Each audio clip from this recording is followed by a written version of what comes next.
Dice allí en Éxodo capítulo 25, versículo 10. Harán también un arca de madera de acacia cuya longitud será de 2 codos y medio, su anchura de codo y medio y su altura de codo y medio. Y lo cubrirás de oro puro por dentro y por fuera, y harás sobre ella una cornisa de oro alrededor. Fundirás para ella 4 anillos de oro que pondrás en sus 4 esquinas, 2 anillos a un lado de ella y 2 anillos al otro lado. Harás unas varas de madera de acacia, las cuales cubrirás de oro, y meterás las varas por las anillas a los lados del arca, para llevar el arca con ellas. Las varas quedarán en las anillas del arca, no se quitarán de ella. Y pondrás en el arca el testimonio que yo te daré. Y harás un propiciatorio de oro fino, cuya longitud será de 2 codos y medio, y su anchura de codo y medio. Harás también 2 querubines de oro, labrados a martillo, los harás en los extremos del propiciatorio. Harás pues un querubín en un extremo y un querubín en el otro extremo. De una pieza con el propiciatorio harás los querubines en sus 2 extremos. Y los querubines extenderán por encima sus alas, cubriendo con sus alas el propiciatorio. Sus rostros, el uno enfrente del otro, mirando al propiciatorio los rostros de los querubines. Y pondrás el propiciatorio encima del arca, y en el arca pondrás el testimonio que yo te daré. Y de allí me declararé a ti, y hablaré contigo de sobre el propiciatorio, de entre los 2 querubines que están sobre el arca del testimonio, todo lo que yo te mandare para los hijos de Israel. Bueno, esta es la segunda parte de la serie que comencé la anterior vez que prediqué sobre el tabernáculo. Y era interesante, hablábamos sobre las generalidades de lo que era el tabernáculo, era interesante ver cómo el tabernáculo, que era ese sitio especial en el que Dios quería estar presente en medio de su pueblo. Si recordáis, el tabernáculo se situaba lo primero cuando el pueblo de Israel paraba en el desierto, y todas las tiendas de Israel se ubicaban alrededor en una forma de Dios de enseñar a su pueblo que Él no solo espiritualmente, sino también físicamente estaba en medio de ellos. Bueno, pues el relato que tenemos en el Éxodo sobre la descripción de cómo construir el tabernáculo es curiosa porque empieza desde dentro, desde la parte más interior del tabernáculo hacia el exterior. Es un recorrido desde lo más precioso, todo forrado de oro, con cortinajes muy caros, hacia el exterior, donde los materiales van siendo cada vez menos valiosos, plata o madera o piedra, y telas cada vez menos ricas. Desde lo más santo, el lugar santísimo, veíamos en la vez anterior, hasta el lugar menos santo, que era el propio sitio en el que habitaba el pueblo, ¿no? Bueno, pues esa misma descripción, esa misma forma de describir cómo se debería construir el arca, el tabernáculo, empezando por el arca, nos está hablando ya de algo claro, y es que el camino de acercamiento que Dios quiere hacer hacia su pueblo se hace desde Él mismo. Todo comienza en Dios mismo. Es Dios el que se está acercando al hombre, y la misma descripción así nos lo enseña, desde el lugar santísimo hacia el exterior. Dios, que había sido ofendido en el Edén, con el pecado de Adán, está recorriendo ese camino ahora de forma inversa, el camino por el que Dios echó a Adán del Edén. Pues Dios está recorriendo de camino inverso, porque Él está acercándose al hombre. Pero hoy vamos a hablar del arca, y lo primero es ver un poco, entender un poco qué era el arca.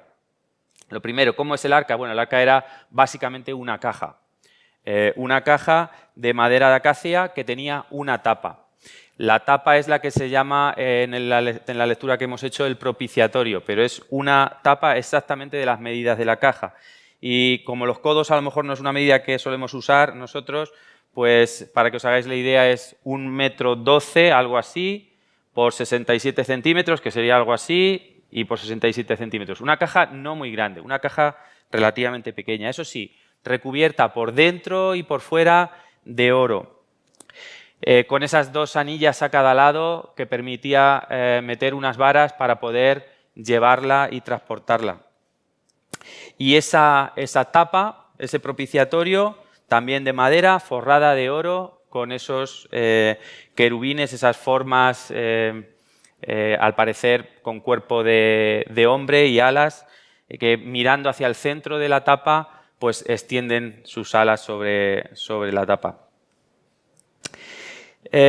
Y ya está. No era ni más ni menos que esa caja. ¿Qué guardaba dentro de esa caja? Una caja o un cofre pues es para guardar algo. Bueno, pues en la lectura que hemos hecho dice: y ahí pondrás el testimonio que yo te daré. Bueno, lo que finalmente estaba ahí dentro eran las tablas de la ley que Dios dio a Moisés como testimonio del pacto que Dios quería hacer con su pueblo.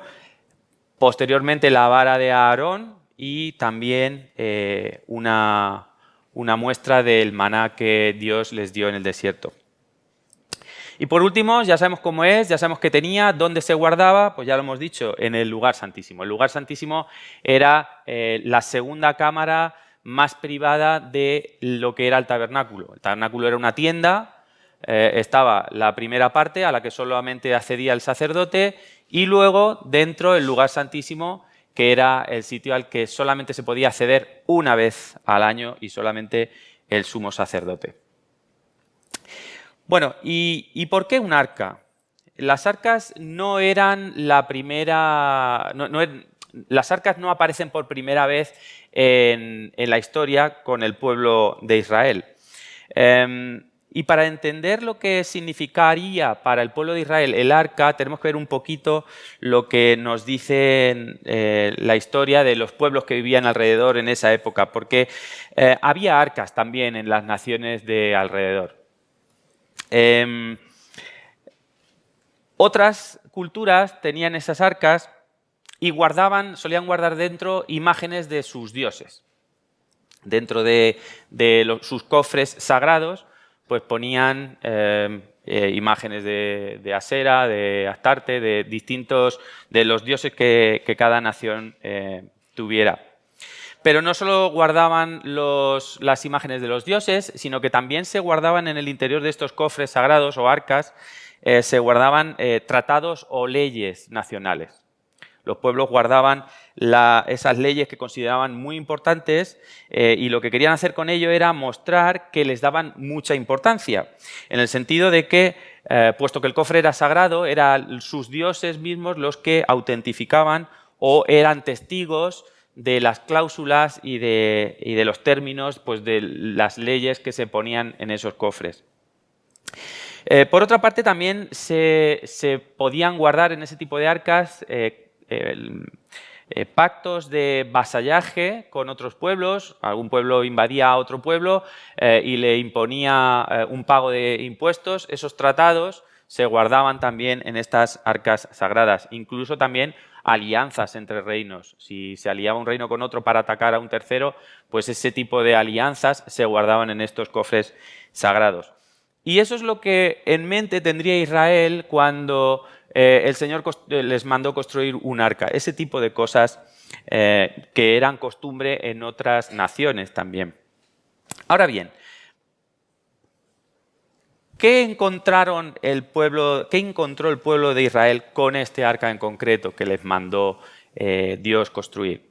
Bueno, pues es muy interesante que Dios usara algo que se usaba para mostrar al pueblo de Dios su superioridad y su unicidad o el hecho de ser único sobre cualquier otra autoridad que pudiese encontrarse en la tierra o en el cielo. Y lo vemos fundamentalmente en dos puntos. Primero, este arca era sagrada, pero no contenía imagen de Dios alguna, salvo lo que Dios mismo les indicó que debería guardarse allí.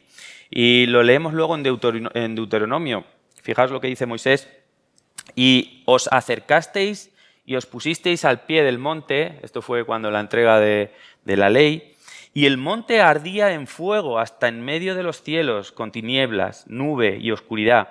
Y habló Jehová con vosotros de en medio del fuego, oísteis la voz de sus palabras, mas a excepción de oír la voz, ninguna figura visteis. Y él os anunció su pacto, el cual os mandó poner por obra los 10 mandamientos, y los escribió en 2 tablas de piedra. Así que, si ellos tenían en mente que en las arcas sagradas debía haber imágenes de sus dioses, ellos no encontrarían nunca nada parecido dentro de ese arca. Incluso después de haber hecho el becerro de oro con el que pretendían hacer una imagen de Dios mismo. Pero en segundo lugar, Dios va a usar esa costumbre entre las naciones de alrededor de su pueblo de guardar los pactos en los cofres sagrados. Porque el arca sí que iba a guardar un pacto. El pacto, el testimonio, lo leemos en nuestra Biblia, pero es lo mismo, el testimonio, el pacto, que Dios iba a establecer con su pueblo. Ese testimonio eran las tablas de la ley. Y usa esa idea de que debe estar en la presencia de Dios. Esas tablas de la ley estarían delante de la presencia de Dios como testigo de las cláusulas y de los términos de ese pacto. Así que es por esta razón por la que al arca se le llama el arca del pacto o el arca de la alianza, porque dentro estaría guardado el pacto que Dios había hecho con su pueblo. Fijaos, respecto al pacto, es muy interesante notar que cuando alguien hace un pacto con otra persona, cada uno de los dos se queda una copia, por si hay que interpretar el contrato, por ejemplo, un contrato de alquiler, pues cada uno se queda una copia, o una compra, cada uno queda con una copia. Bueno, pues en este caso y en este pacto, el pueblo no tiene una copia del pacto. El pacto es parte de la mano de Dios, escrito con la mano de Dios en las tablas de piedra y firmado únicamente por Dios.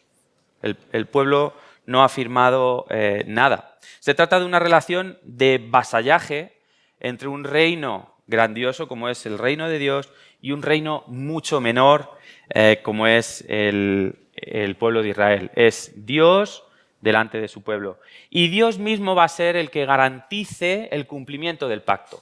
Es Dios mismo el que garantiza el cumplimiento del pacto. Él es, por tanto, el que hace el pacto y Él es el que lo guarda en su presencia. Es un pacto, por tanto, de gracia para su pueblo.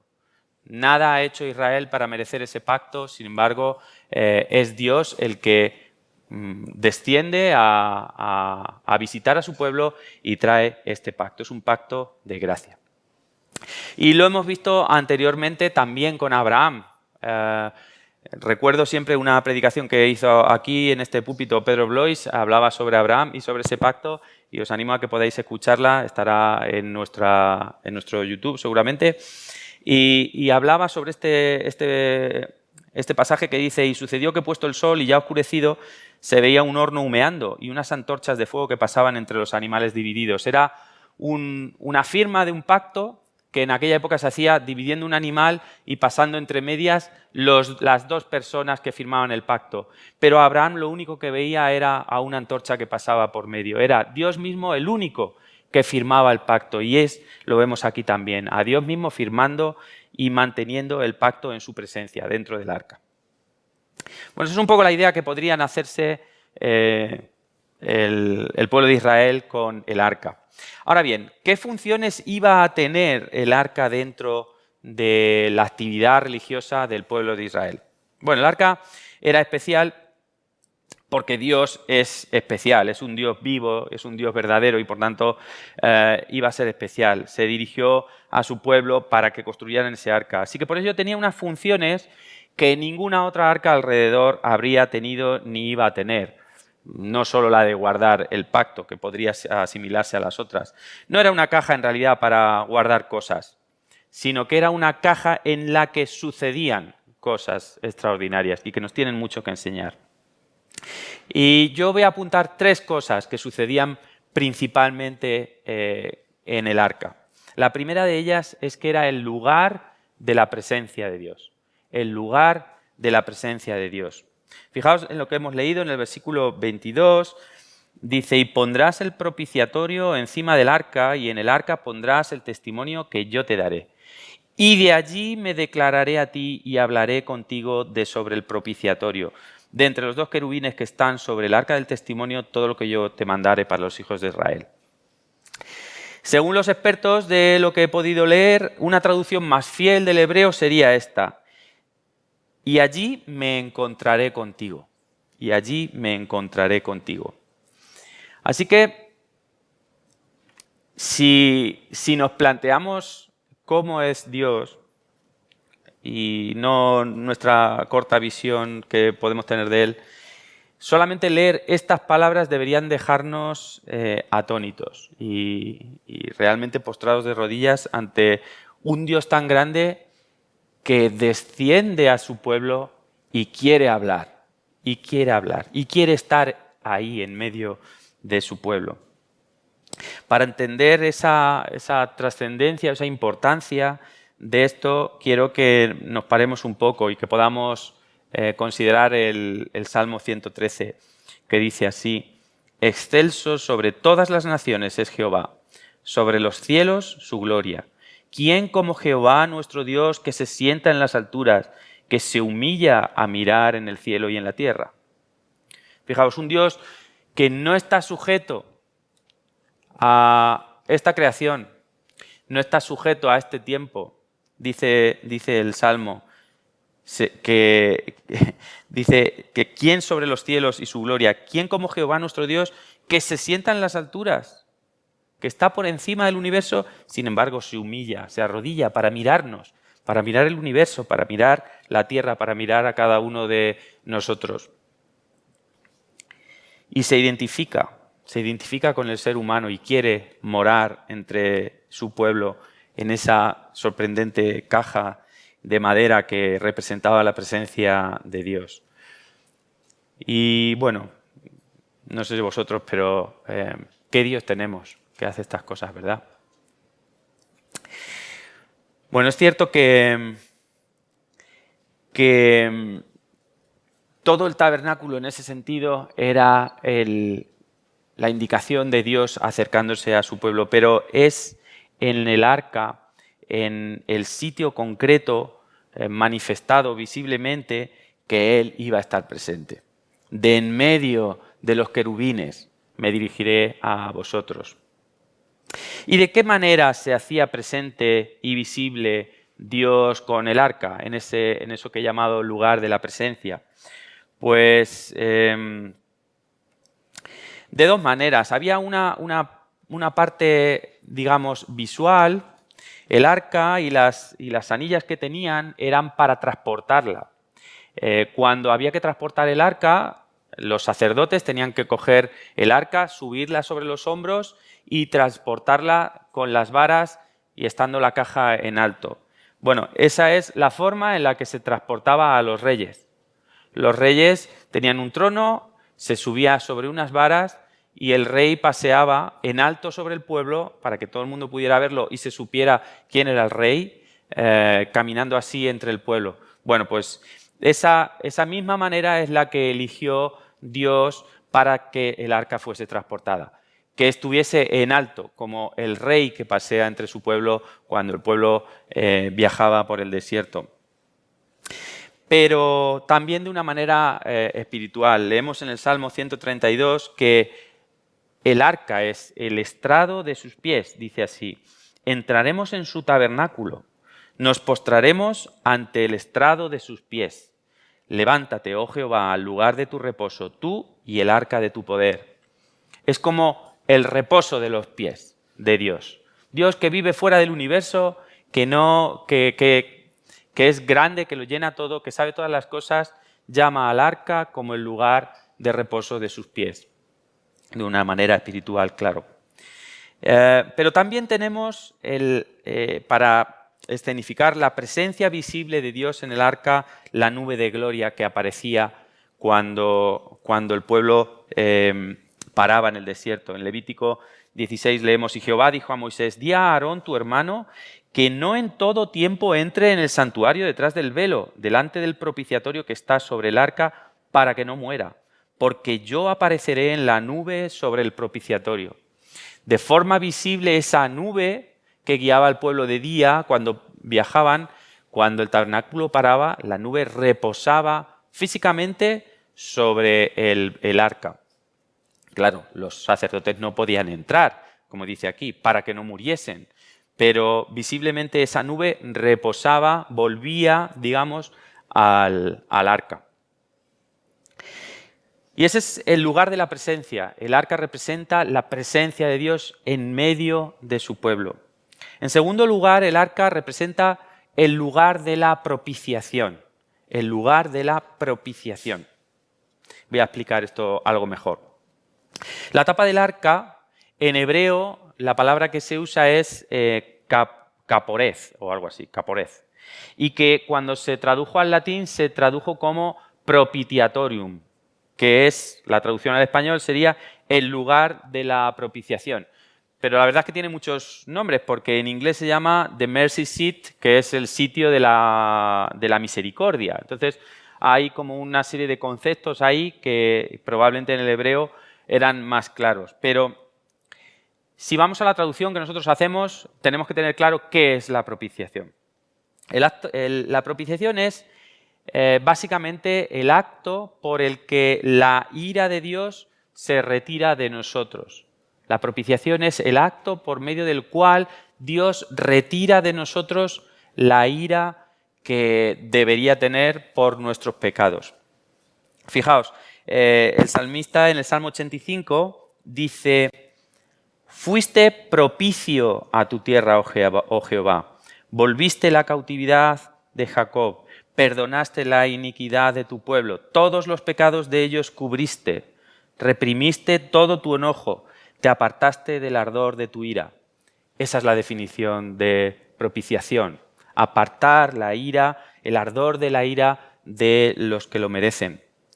Fuiste propicio a tu tierra. De ahí viene la palabra propiciación. O en Lucas 18, con el publicano que se golpeaba el pecho, mas el publicano, estando lejos, no quería ni aún alzar los ojos al cielo, sino que se golpeaba el pecho diciendo: Dios, sé propicio a mi pecador. Lo que estaba pidiendo este publicano era que Dios apartase su ira merecida contra él y que le perdonase. Así que esa es la idea de la propiciación. Y la tapa del arca, el propiciatorio, era el lugar donde la ira de Dios era retirada de su pueblo. Dice Calvino lo siguiente: Dios fue propicio hacia los creyentes por la cobertura de la ley, para mostrarse favorable a ellos al escuchar sus votos y oraciones. Mientras la ley esté ante el rostro de Dios, nos somete a su ira y maldición, y es necesario que se interponga la eliminación de nuestra culpa para que Dios pueda reconciliarse con nosotros. ¿Habéis entendido lo que dice Calvino? Si la ley está delante de nosotros, la ira de Dios está sobre nosotros. Algo tiene que interponerse, porque si no, somos merecedores de la ira de Dios. ¿Y qué es lo que pone, Dios, por tanto, entre la ley que estaba dentro del arca y su pueblo, que estaba fuera? El propiciatorio. El propiciatorio, el lugar donde se produce la propiciación por su pueblo. Si la ley está delante de su pueblo, ¿quién va a ser salvo?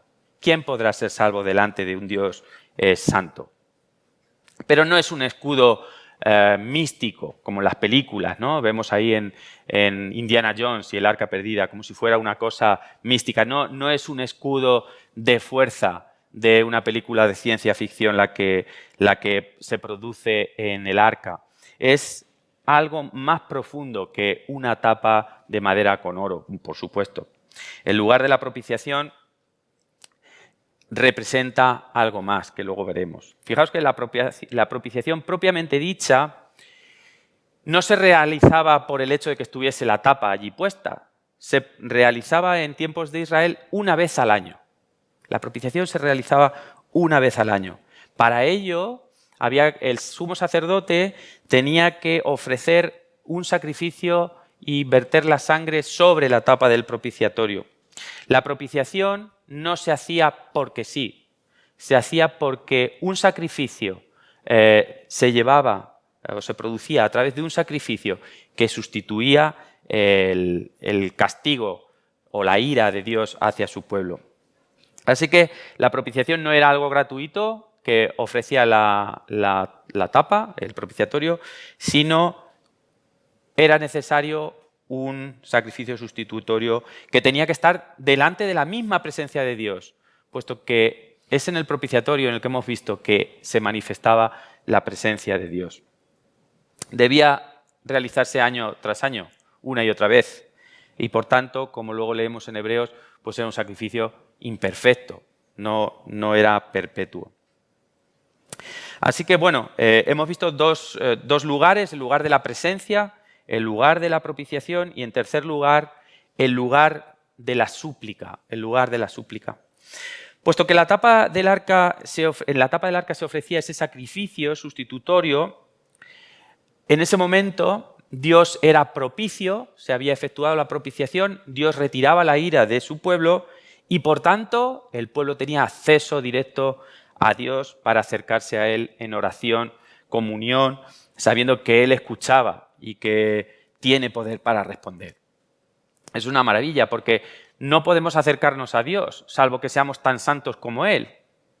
El pueblo de Israel lo sabía, pero la propiciación hacía que la ira de Dios quedase abierta, como el paso en el Mar Rojo. El Mar Rojo impedía el paso al otro lado, pero Dios abrió un camino en seco. Este camino, espiritualmente hablando, es lo que sucedía en la propiciación. Ahora el pueblo de Israel podía acercarse a Dios en oración, sabiendo además que Él escuchaba. Dice el Salmo 80, «Oh pastor de Israel, escucha, tú que pastoreas como a ovejas a José, que estás entre querubines», refiriéndose al propiciatorio, resplandece. «Despierta tu poder delante de Efraín, de Benjamín y de Manasés, y ven a salvarnos». Y si seguís leyendo el Salmo, pues luego se repite una súplica por salvación varias veces. Es sabiendo que está el propiciatorio que el salmista dice, ven a salvarnos, escucha la oración, atiende a tu pueblo, porque es por medio de la propiciación que se producía en el arca que el pueblo podía acceder a Dios. El arca, y particularmente el propiciatorio, daba una paz y una seguridad al pueblo de Dios, puesto que era Dios mismo el que había provisto de una manera para que los pecadores pudiesen acceder a ese Dios tres veces santo, invisible y que no se podía tocar. Bueno, y esto es los 3 puntos que quería resaltar sobre el arca en los tiempos de Israel. Pero debemos preguntarnos, ¿y el arca para nosotros hoy qué? ¿Qué es? Bueno, lo digo ya, hago un spoiler ya. El arca para nosotros es Cristo. El arca es Cristo. Fijaos que toda la Biblia nos está hablando, si no lo sabéis, haréis bien en saberlo, toda la Biblia habla acerca del plan de Dios para su pueblo. El plan de Dios de salvación. ¿Qué es lo que nos toca en esta época en la que vivimos? La salvación de nuestras almas. Dios tiene mucho más después. Pero ahora lo que toca es la salvación de nuestras almas. Y por eso la Biblia revela todo ese plan de salvación. Es el plan por medio del cual poder tener una relación como la que el arca nos permite. Que Dios esté presente entre nosotros, que Dios sea propicio hacia nosotros y que Dios tenga comunión con nosotros. Quiero leer Hebreos, que lo hemos mencionado antes, porque creo que es relevante aquí. Dice Hebreos 9, «Fue pues necesario que las figuras de las cosas celestiales fuesen purificadas así», aquellas cosas de los sacrificios, «pero las cosas celestiales mismas con mejores sacrificios que estos. Porque no entró Cristo en el santuario hecho de mano, figura del verdadero, sino en el cielo mismo, para presentarse ahora por nosotros ante Dios. Y no para ofrecerse muchas veces, como entra el sumo sacerdote en el lugar santísimo cada año con sangre ajena. De otra manera, le hubiera sido necesario padecer muchas veces desde el principio del mundo. Pero ahora, en la consumación de los siglos, se presentó una vez para siempre por el sacrificio de sí mismo para quitar de en medio el pecado. Y de la manera que está establecido para los hombres que mueran una sola vez y después de esto el juicio, así también Cristo fue ofrecido una sola vez para llevar los pecados de muchos y aparecerá por segunda vez sin relación con el pecado para salvar a los que le esperan. Este pasaje, el significado del tabernáculo, del templo y más particularmente lo que estamos viendo hoy, el arca, nos habla de Cristo mismo. No hay que estudiar mucho porque ya nos lo dicen en Hebreos, ¿no? Y es que quizá no haya otro tema en el Antiguo Testamento que más nos hable de lo que Cristo hace y haría por su pueblo. Fijaros, Cristo es la presencia de Dios en medio de su pueblo. Ya no es el lugar de la presencia. Cristo es la presencia misma de Dios en medio de su pueblo. Dice en Juan 14, Jesús le dijo, ¿tanto tiempo hace que estoy con vosotros y no me has conocido, Felipe? El que me ha visto a mí ha visto al Padre. ¿Cómo pues dices tú, muéstranos al Padre? Cristo mismo es la imagen del Dios invisible.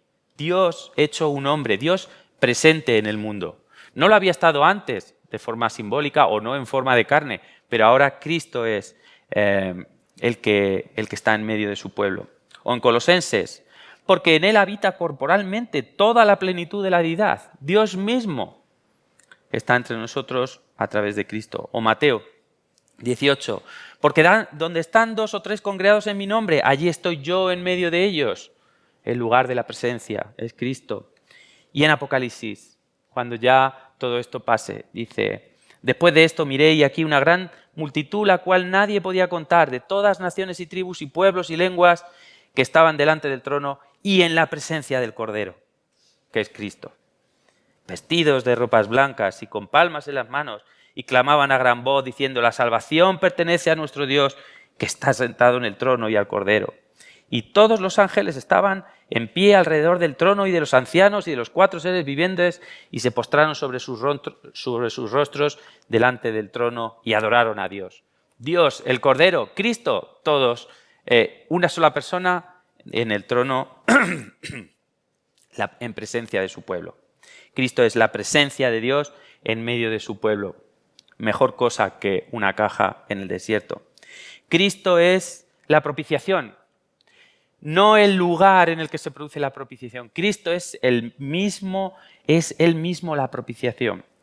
Cristo es la tapa del arca, ya que se interpone entre la ley y Dios y nosotros. Cristo está en medio, es la tapa que nos aleja a la ley, porque si no mereceríamos el castigo. Él es, en ese sentido, el propiciatorio. Pero es que Cristo también es el sacrificio que provee la propiciación del pecador, puesto que Él ofrece su justicia en sacrificio a Dios por nuestros pecados. No es sangre, solamente es la vida del santo, muriendo por nuestros pecados sin merecerlo. Con ese sacrificio Él paga el castigo que merecíamos y lo leemos en varios pasajes, como por ejemplo en Romanos. ¿Quién es el que condenará? Cristo es el que murió, más aún el que también resucitó, el que además está a la diestra de Dios, el que también intercede por nosotros. O en Hebreos, Dios, habiendo hablado muchas veces y de muchas maneras en otro tiempo a los padres por los profetas, en estos postreros días nos ha hablado por el Hijo, a quien constituyó heredero de todo y por quien asimismo hizo el universo, el cual, siendo el resplandor de su gloria y la imagen misma de su sustancia, y quien sustenta todas las cosas con la palabra de su poder, habiendo efectuado la purificación de nuestros pecados por medio de sí mismo, se sentó a la diestra de la majestad en las alturas, hecho tanto superior a los ángeles, cuanto heredó más excelente nombre que ellos. Así que la purificación de nuestros pecados, la propiciación es por medio de sí mismo. Así que Cristo no es el lugar, sino Cristo es la propiciación. y nosotros somos salvos por su sacrificio. Pero nuestros hermanos del Antiguo Testamento también eran salvos por este mismo sacrificio que vendría en Cristo. Y en tercer lugar, Cristo es el canal para el que tener comunión con Dios. Es Cristo el que, a partir del que, o por el que nosotros podemos tener comunión con Dios. No es el lugar de la súplica o de la oración. Cristo es el propio canal. Por ejemplo, algún texto para apoyar esta idea en Juan: y todo lo que pidiereis al Padre en mi nombre lo daré, para que el Padre sea glorificado en el Hijo. Si algo pidiereis en mi nombre, yo lo haré. Así que es el canal o el canal por medio del cual podemos acceder directamente al Padre. Es ese mar rojo abierto delante de nosotros, es esa propiciación que nos da paso a una comunión personal con Dios, es Cristo. Cristo es el arca del pacto, pero Cristo es mucho más, porque hemos pasado de un objeto inanimado a una persona real, de un símbolo al cumplimiento perfecto de lo que eso simbolizaba, de una esperanza en lo que estaba por venir, como tenía el pueblo de Israel, a una certeza de lo que ya se hizo en la cruz por nosotros. Yo me pregunto a veces qué sería de estar en el Antiguo Testamento, pero realmente somos en este lado del Nuevo Testamento. Es una maravilla poder estar en este lado de la historia y entender todas estas cosas que fueron dichas y eran como sombras, pero que podemos ver cumplidas hoy en Cristo. Creyentes, si vosotros ya habéis puesto vuestra fe en Cristo y en la propiciación y en el sacrificio que Él hizo por nosotros, es de mucho ánimo y de mucha esperanza volver a ver a ese Dios que se manifestó de manera terrible y que nos da una imagen más grandiosa de cómo es Dios y cómo se quería revelar con su pueblo Israel, y ver que nosotros tenemos ese mismo Dios. Que ese Dios es nuestro Dios, que podemos acceder a través de Cristo a todas estas bendiciones. Podemos tener su presencia, podemos ser librados de la ira que merecemos justamente, y podemos tener una comunión con Dios como nadie puede tener fuera de Él. Pero si no eres creyente, si no has conocido este efecto del sacrificio de Cristo en la cruz, que es la salvación de tu alma, pues lo importante aquí es que entendamos lo que estamos leyendo. Si Dios está proveyendo de un precioso y perfecto y seguro plan de salvación que era necesario para el pueblo de Israel para acceder a Él y que es necesario para nosotros hoy, es igualmente seguro que es porque lo necesitas. Si no, ¿para qué va a proveer Dios de ese plan? Dios ha provisto de un plan porque lo necesitas, porque su ira es igualmente perfecta y segura si no haces tuyo ese plan. Tus pecados son los que Dios va a condenar. Dios va a condenar tus pecados, porque Dios es santo. No puedes pretender estar con Dios, un Dios santo, con tus pecados. La ira de Dios estará justamente sobre ti, y eso la Biblia lo llama el infierno. Y el infierno es eterno. Y no hay lugar en ese momento para salvación. La salvación es ahora y aquí. Dios está buscando la salvación de su pueblo y ha tomado la iniciativa. Dios ha tomado la iniciativa y te propone ese precioso plan. No tienes que hacer nada, no valen tus formas. Israel se atrevió a llevar el arca de Dios en un carro en una ocasión y ya lo estaban haciendo mal. Y Dios mató a uno que quiso sujetarla porque se caía. ¿Por qué? Porque estaban haciendo las cosas a su manera. Dios no va a pasar por alto tus pecados y no le va a valer un plan hecho a tu manera. ¿Cómo vas a poder acercarte tú a Dios a tu manera? ¿Qué puedes tú traer a Dios? ¿Qué puedes ofrecerle a Dios que no tenga Él ya? Desde luego, nada con lo que puedas agradarle para que merezca tu salvación. Pero las buenas noticias son las que hemos venido diciendo, que Dios ha provisto de un propiciatorio, un medio para que Dios cambie su ira justa de manera gratuita, por gracia, por misericordia y por amor hacia su pueblo. Cristo ofrecido a sí mismo como un sacrificio que tapa con su justicia nuestro pecado, como el propiciatorio hacía con la ley. Haz tuyo el sacrificio de Cristo y podrás tener la esperanza que los creyentes ya tenemos y que podemos leer en Apocalipsis 21, que dice así: vi un cielo nuevo y una tierra nueva, porque el primer cielo y la primera tierra pasaron y el mar ya no existía más. Y yo, Juan, vi la santa ciudad, la nueva Jerusalén, descender del cielo de Dios, dispuesta como una esposa ataviada para su marido. Y oí una gran voz del cielo que decía: he aquí el tabernáculo de Dios con los hombres, y Él morará con ellos, y ellos serán su pueblo, y Dios mismo estará con ellos como su Dios. No te pierdas esta oportunidad de salvación, hazla tuya y pasa a formar parte del pueblo de Dios, del cual Él quiere ser su Dios. Amén. Vamos a orar. Señor, qué Dios tan grande eres, Señor, y cómo te revelas desde el Antiguo Testamento hasta nuestro Señor Jesús. Te damos las gracias porque hemos nacido en este tiempo y las cosas que los profetas decían eran para nosotros hoy. Que todos estos símbolos como los que hemos visto del arca nos hablan de Cristo y nos hablan de cómo quieres relacionarte con nosotros, Señor, de que tú has establecido el camino, el plan, que tú has provisto de tu presencia entre nosotros, de tu propiciación hacia nosotros, has quitado tu ira de nosotros a través de Cristo, que se interpone como un escudo entre tu ira y nuestro pecado, Señor. Pero claro, ese escudo es su propia muerte, su propio sacrificio, que está puesto delante de ti en todo momento.